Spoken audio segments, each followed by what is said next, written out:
Tudo bom, pessoal? Meu nome é Felipe Torres. Hoje nossa aula vai ser sobre sistemas lineares e equações diferenciais ordinárias, também chamadas de GDOs. Primeiramente, para sistemas lineares, vamos lembrar rapidamente aqui o que é uma equação linear. Então, uma equação linear vai ter particularmente esse formato aqui. Então, vai ter A1, A2, A3, né, que são os coeficientes. x1, x2, x3 as incógnitas e um termo independente aqui. Logo, a gente pode ver alguns exemplos de equações lineares. A gente tem um exemplo aqui, 3x, então aqui está elevado ao primeiro grau, né? Então comportamento linear aqui. Aqui já tem um comportamento parabólico, né? Também aqui x vezes y, é um comportamento não linear aqui. E aqui seria um x elevado a 1/2, né? Então, só relembrando aí rapidamente. E aqui um exemplo também de linear e homogênea, né? Quando o termo independente é igual a zero, a gente também chama de homogênea. Sendo que se a gente colocar todos os valores de côncavo aqui igual a zero, a gente já tem uma das soluções desse sistema. Dessa equação aqui, que seria botar par ordenado x igual a zero e y igual a zero. A gente já teria um par ordenado aí de solução dessa equação. Então, sistemas lineares é um conjunto dessas equações lineares. Daí, a solução tem que satisfazer tanto a primeira quanto a segunda, nesse caso aqui, né? Então, tem que satisfazer uma solução comum a todas as equações desse sistema. Um exemplo de solução que satisfaz as duas equações aqui seria o par ordenado 2 para x e 1 para y. Se você botar 2 vezes 2, 4 menos 1, 3. Menos 2 mais 1 igual a menos 1. Então satisfaz as duas equações. Logo, para ordenado 2 e 1 é a solução do sistema de equações acima aí. Agora um exemplo mais prático, eu gosto bastante de eletrônica, puxando aqui para equações de malha, LKV, né, lei de Kirchhoff para tensão, também chamado de lei das malhas. Então, malha 1, malha 2, vamos gerar duas equações. Vamos gerar aqui um sistema de equações. Então, mais 20, meio sentido da corrente aqui no sentido horário. Menos 14 e 1. Menos 2 e 1. Mais 2 e 2, tá? Sentido contrário à corrente 1 aqui no sentido horário. E 2 no sentido horário aqui seria contra a corrente. Logo, seria o sentido contrário a I1, positivo nesse caso. Aqui para I2, se eu considerar aqui o sentido horário, eu gosto sempre de considerar o sentido horário, estaria contra a minha fonte de tensão, menos 10, menos I2, o resistor ele sempre consome com relação à corrente que a gente está observando, menos 2 I2, menos 4 I2. E o I1 está contrário à corrente 2, seria mais 2 I1. Então seriam duas equações aqui.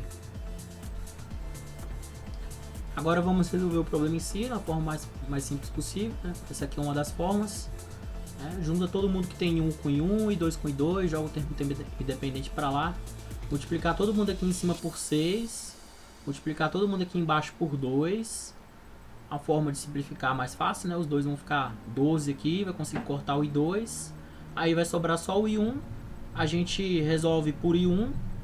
Pega o valor resultante, joga qualquer uma das equações. Vou jogar nessa aqui, que é mais fácil. Eu escolhi ela. Aí consegui encontrar o valor de I2.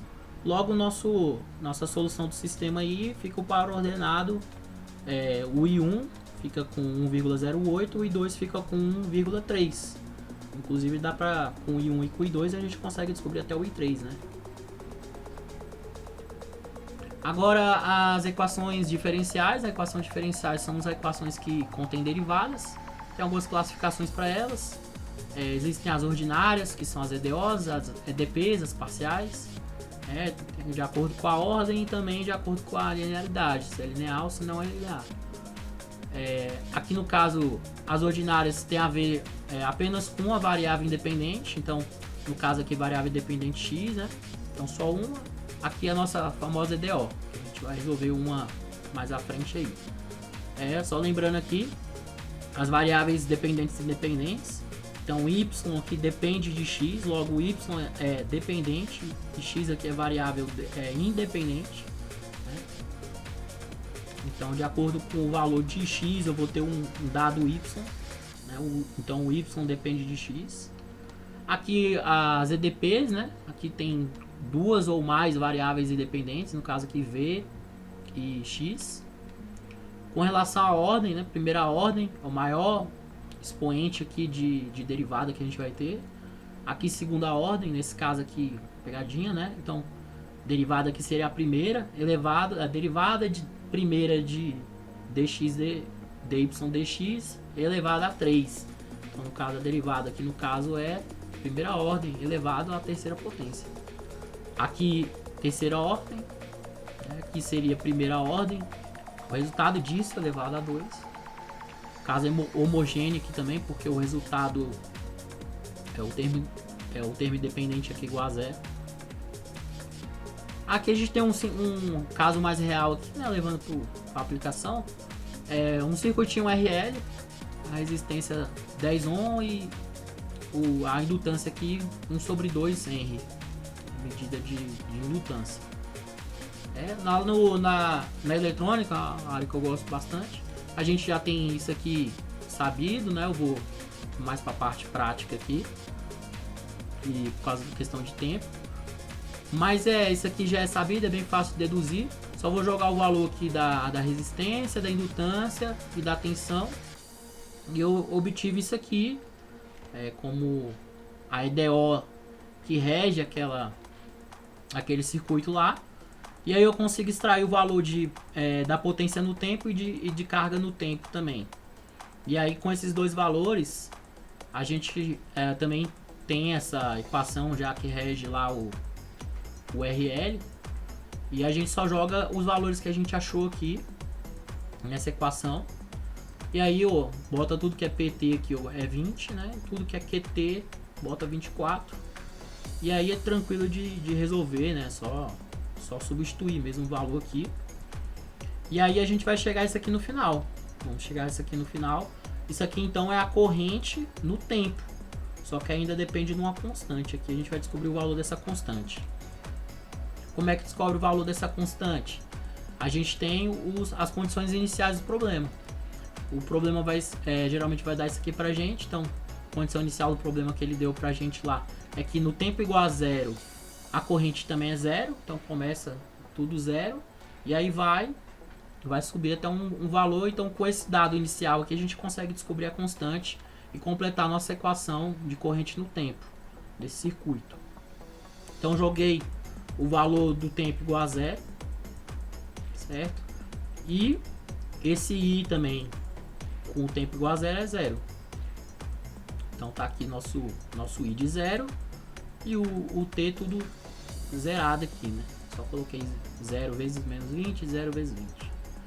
E aí descobrimos que a constante então que estava faltando ali para o nosso circuito, para nossa equação de corrente no tempo é menos 6/5. Aí só substituir o valor que a gente descobriu aqui em cima, agora a gente tem a equação completa.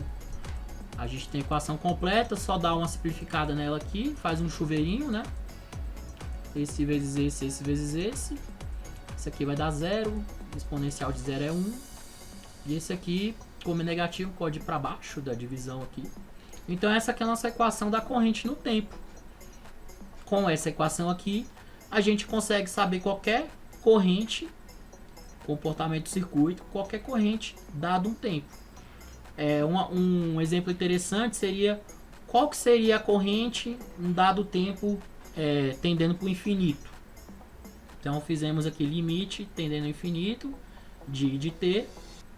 E aí a gente pode perceber que esse termo aqui, quando é exponencial de infinito, é infinito. Então vai ficar 6 sobre infinito. Isso aqui vai tender a zero, esse termo aqui.